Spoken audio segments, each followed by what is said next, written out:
au départ, nous avons effectivement contesté, nous avons fait même des déclarations ensemble avec certaines forces politiques.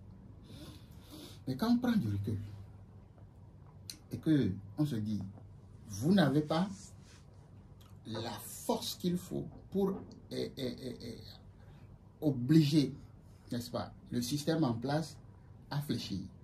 Mais il y a des lobbying, non, qui se mènent. La politique, vous êtes assez présent. Au même moment où nous disons il faut quand même qu'on s'entende sur un certain nombre de clauses, nous n'avons pas à rester là et à ne rien faire.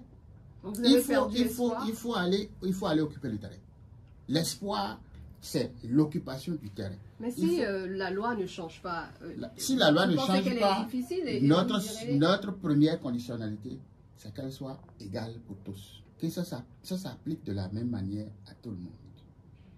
Et qu'on ne vienne pas à un moment donné trouver des formules de contournement pour dire, bon, on va vous aider, et puis on introduit des trucs à la Cour constitutionnelle, et puis bon, vraiment, et ceux qui avaient pris des risques pour être à jour, bon, non. Il faut que la loi soit appliquée de façon stricte. Si c'est le cas, nous avons espoir que même dans cette difficulté-là, nous puissions tirer notre épingle du jeu. Et vous allez même vous mettez la barre assez haut, vous dites 30% des suffrages. Oui.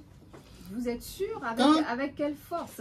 Si aux élections passées, ça a été très compliqué d'avoir un député, comment vous pouvez mettre la barre aussi haut?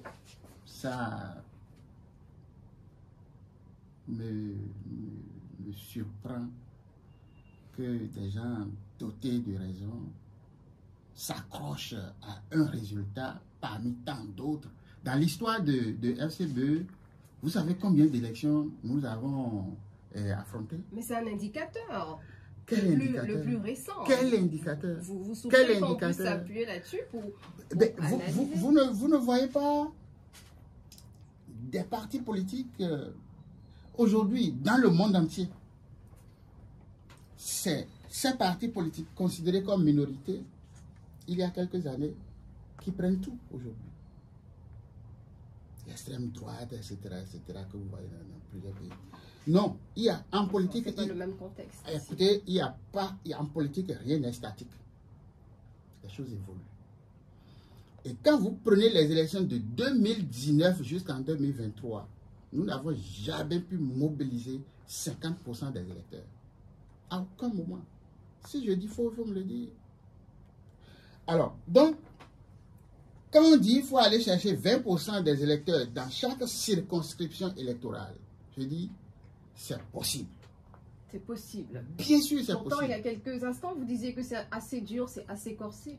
Mais je vous dis, c'est difficile, je vous dis c'est dur, mais je ne dis pas que c'est impossible. D'accord. Je dis que c'est possible. Je ne sais pas si on se comprend. Oui, on voit la nuance. Je dis que c'est difficile. C'est difficile, mais ce n'est pas impossible. Vous apportez de l'eau au moulin de la mouvance. Je ne veux même pas savoir ce qu'eux ils disent par rapport à ça. Mais nous étudions la chose en notre sein. Ça, c'est un travail que nous faisons en notre sein pour voir ce qu'il est possible de faire.